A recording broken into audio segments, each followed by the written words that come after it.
friend of mine was working in a, what do you call them? Like the homes for fucking kids who, need a bit of fucking Oh help yeah, during the day and all that. Fucking the life, it's a very technical term. I can't remember it yeah, offhand. And for once, I'm not going to make a derogatory joke about it. Actually, trying to make a point. Yes, yeah. it might be working. Um, but I can see where there was a structural thing that they wanted to do that involved uniforms. Mm, They wanted them to wear uniforms. Every single person in that place were tattooed, visible fucking piercings, body modifications, yeah, and casual wear. And they went, we want the one person who came in who was hired in to do this was a former HSC nurse mm, and wanted them to have a more clean uniform and replaceable uniform for, yeah. her specific area of expertise was control populace of infectious diseases. Okay. It was very fucking Jesus, very impressive. And I saw Mm, what she was doing, but every single one of them went, nah, because you no. hired a bunch of people to deal with people who are a very fucking strong need, and you have people who are very fucking strong-willed, and the type of people that you want in a job who can deal with really harsh, stark environments are the same people who choose to get stabbed. Hmm.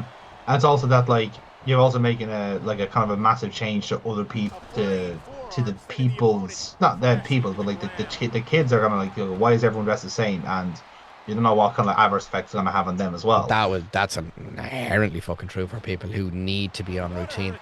And Yeah. Routine and just see people what they are as well. Like that's the thing. Like it's the matter like again like depending on the as you would say, depending on how much spice is in the brain. Like what kind of pattern recognition do you need? Do you need face? Do you need name? Do you need smell? Do you need like color? Like what is it? Like, it's everyone's different and like again, trying to make it seem like a prim and proper, like, again, it's a very HSC mentality. Like it has to look like this way because that's just the way it is. It's like, no, it probably isn't. You just like you're just married to dogma. And like Like just some like by inherent use of Kevin Smith's film, you can mm, see where, yeah, actually, I'm starkly fucking against dogmatic approaches. I find them yeah. so fucking, but they do the fucking trundling is required, and I hate it. I hate that Yeah. that it's effective, but it's only effective because that's the way it's been done, and I get that. And Mm, why fucking like it's gonna take. I'm talking at least 20 years mm. before real fucking change could be seen, but has to be started at grassroots for everything.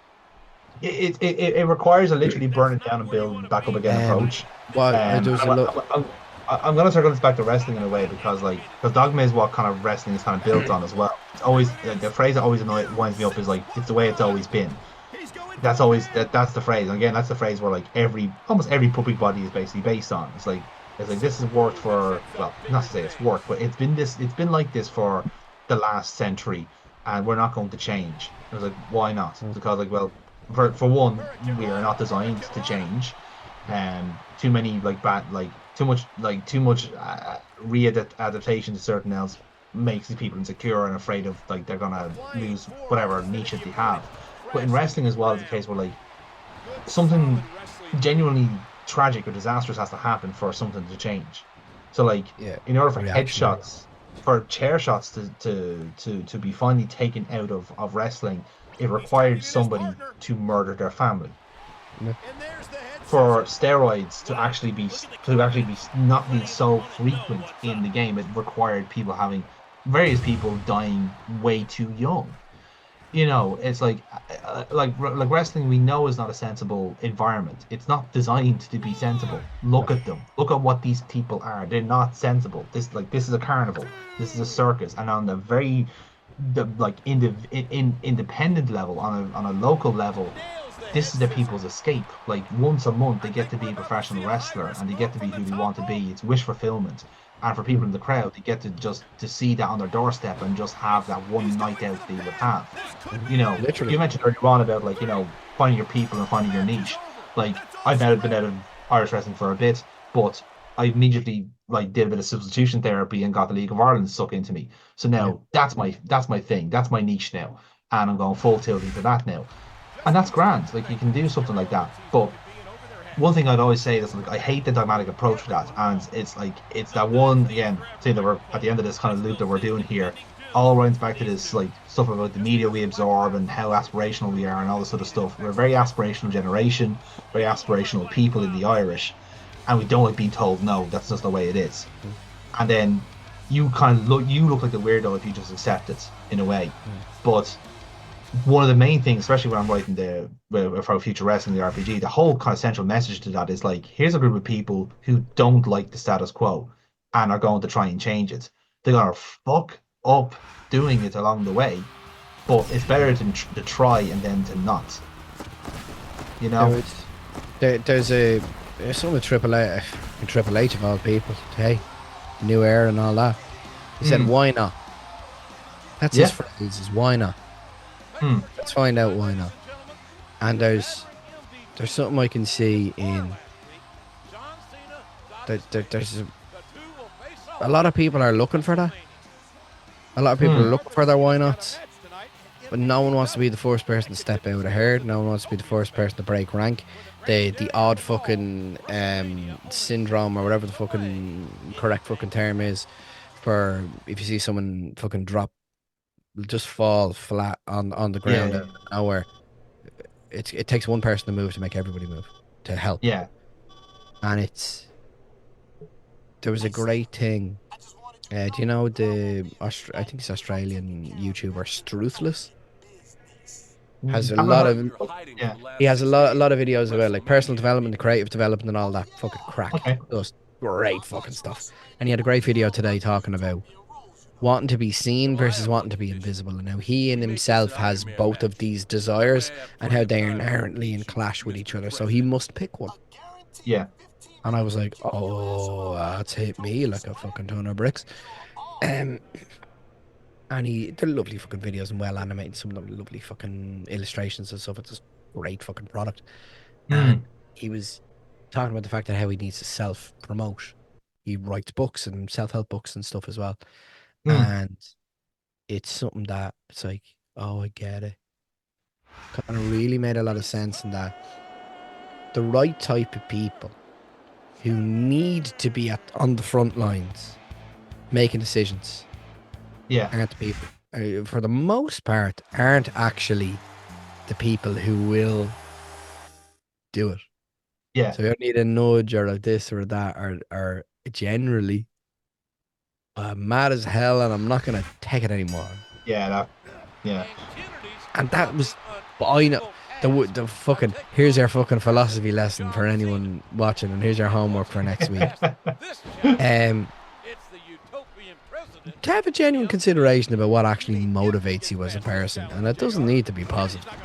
I'm motivated by fucking spite.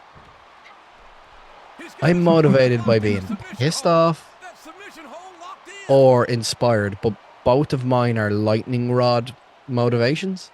Yeah. Consistency is not my forte. Mm. I have letters. And Good I can alphabet. just say I am an alphabet fucking soup brain. Mm.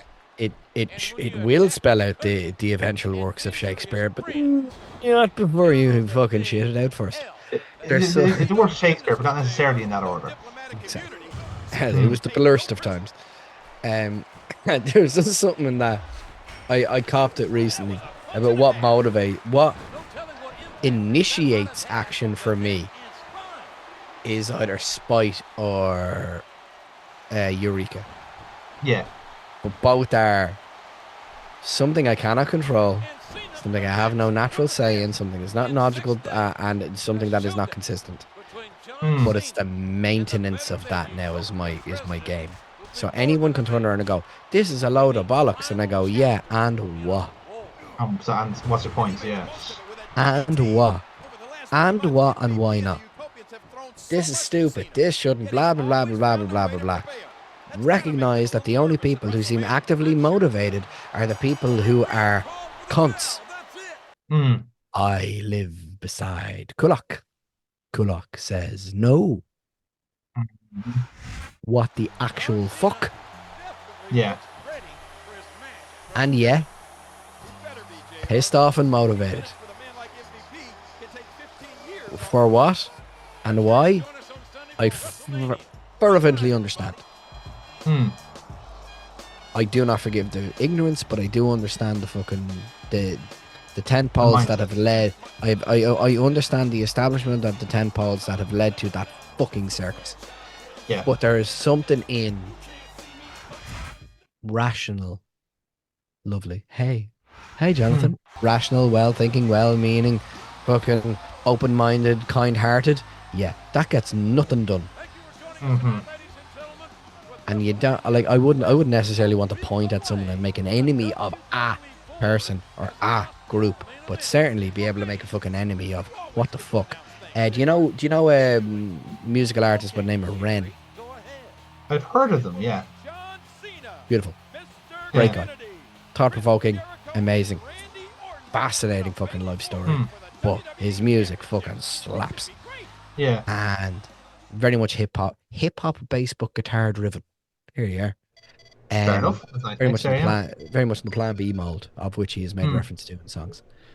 But you can see where he had a line that really fucking stuck with me. And this is not a war between the haves and have-nots. This is not a war between the left and the right. This is a war between the complicit. Yeah. Are you complicit? And it's like, oh, that fucking hit me. Hmm. Like, fuck. Yeah, I am fucking complicit. Because it benefits me to be so. Because I Yeah. happen to be at a place in time with just the right dice rolls that the status quo fucking suits me. But Yeah. it would need to take someone who benefits from the status quo to break out of that and Hmm. risk. I'm quite happy to have the property market crash. I'm quite happy to. Not about, I'll take that. I'll take that negative equity because I plan on living here. I'm not selling this. I'm Yeah. staying here. Exactly. Yeah. It'll take the wild fucking winds and blowing at the fucking wicked witch to fucking get me out of this fucking house. You'll need an entire fucking pack of big bad wolves to huff and puff this fucking house down. You can tell I've been reading. You can But tell what look, stories. yeah, try your best on it. Yeah. You can tell what stories I've been reading, Ethan. Particularly fucking enjoying the big bad wolf as well.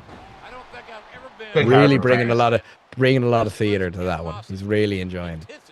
Does he also try and wave and say hi to the big bad wolf as he comes in, or is that just exclusive to humans? So much so he is not delved into a love of anthropomorphic animals, of which I am very much part of. Hmm. Didn't lick it off the fucking stones. Well, he's not a furry yet, but I am. Yes, yes. Hey, I'm fucking Sonic the Hedgehog there. I know what fucking flag I'm flying. But a spicy brain and a furry. There is something in he does. I'll do, and the big bad wolf knocks on their door. He's reaching up behind him and knocking on his headboard with me. Yeah, he's playing along then, yeah. It's it is it is the thing that gives me the energy, and it Yeah. sounds fucking dramatic to carry on. It's just, but it carries me. It's like a wave. Hmm. When you're standing in waves and you jump up and the wave catches you. That's it. That's the Remember wave. you earlier on you were talking about what motivates you? In the strangest way, doesn't motivate me, sustains me, and grounds me where I can view my fucking target clearly. Hmm. It's very much like a focus, oddly a focus meter. Yeah. The Batman detective mode, the steady aim. He's Hmm. my steady aim, Yeah. not my motivation, but a reason to take stock. Yes. So in the same way, if anything were to be in any way intrusive of me reading the Three Little Pigs to him, we would have to unleash hell upon it. Because we're reading the goddamn Three Little fucking Pigs. And this is our time. He hasn't learned the houses yet. We need to No. get through that first before I let society crumble. He's still skipping. He doesn't like the straw house. Quite likes the wood house, loves the brick house. Yeah, I haven't, he's got his match there. Yeah, I haven't found the right because just the way I say it. And the first pig is in the raw house. That doesn't connect with him, but he does like that the second pig's house is made of wood. He loves that. yeah. And this is why I am raising my son to be a man of culture. And the third little pig lives in a house made of brick. He doesn't know yet. He No, doesn't know yet, but he will. He'll know. he'll love his bricks. He'll love his brick. I'm teaching that boy. I'm teaching him the Yeah, right ways. I'm bringing him right. What are you raising your son with? Religion and philosophy? No, Father Ted. Frank Kelly specifically. Yeah. Isn't he will know the fucking words to the 12 days of fucking Christmas with Governor Flow Lunacy. Yes. He will fucking know. He recited for his school play, actually. If that child isn't sent home from school by calling someone a slurry head or a manure face, I will have to disown him. You failed in your task. But listen, this lad knows Pokemon, and he took I have a Pokemon pillow downstairs, and he picked up the Pokeball today, and he threw it at the couch. Went, Pokeball, go! I'm like, who are you trying to catch? Couch? You go for it, son. Trying to catch the couch in a Pokeball. These times the couch is the least Snorlax coloured. Well, it is when I fucking lie in it.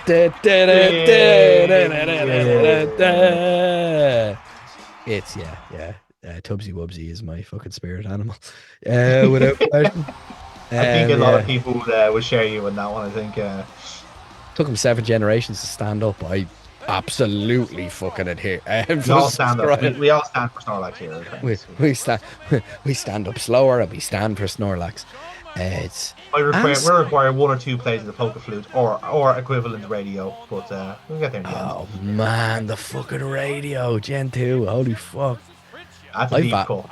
You know what? I'll happily say it. Gen 2 far fucking superior. Far superior.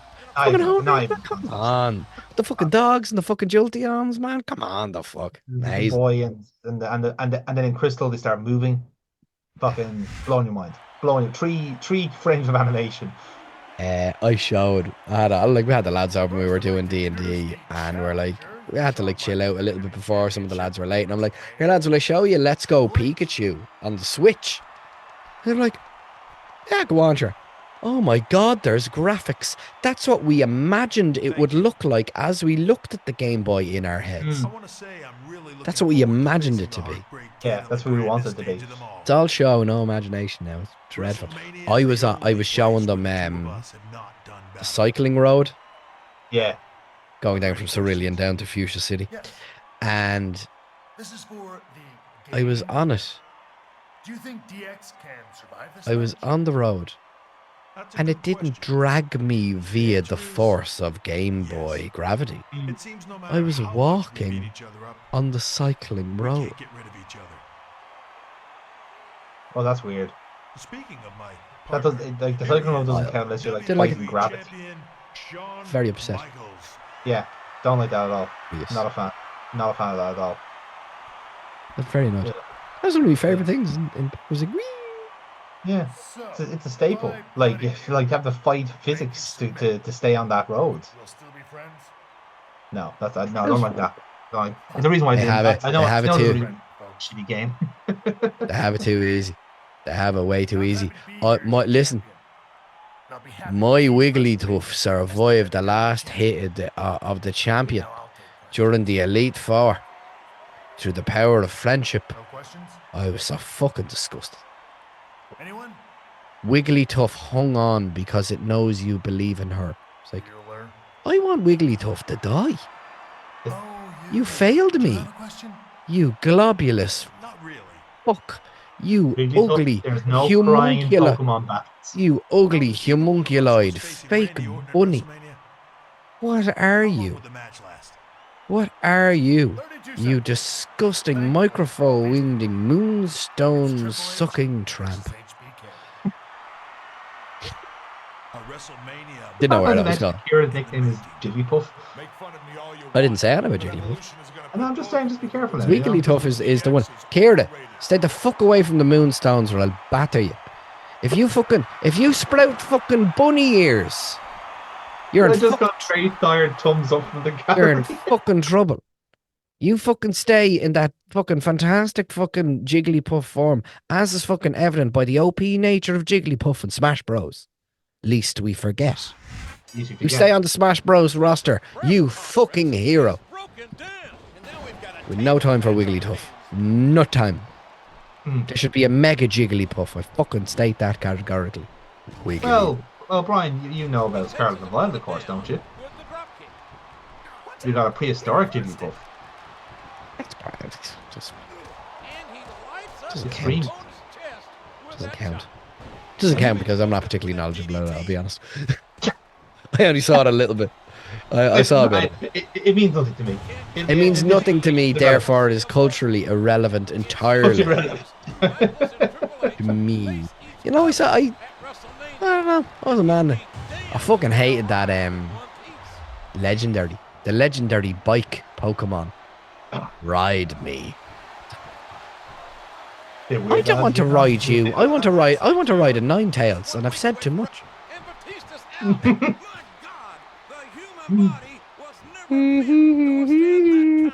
Full team of luck.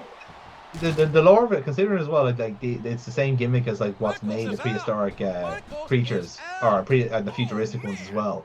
It's like when you see these like two beautiful specimens, oh look at these, they're kind of lizards, and they're like, you know, one's like a Tron bike, this one's an actual like fucking Mayan gods, and I see and it's based off this one Pokemon, and it's just a lizard looking really fucking depressed with itself. It's like, yeah, me. The fan base. Tired air. I hate my life. I hate my fucking life. Yeah, it's a living. Yeah, that's exactly what I thought. Yeah, it's a living. It's a living. Yeah, it's there's gonna be we're fucked, Jonathan. We're fucked. There's gonna be Pokemon Lego. Yes, we're in I know we're in serious trouble. Like we have a year to save up and to put money away for adult reasons. I'm gonna remortgage the house. That's what I'm saying. Like I need to put money away, and I need to forget about the money exists. Oh man.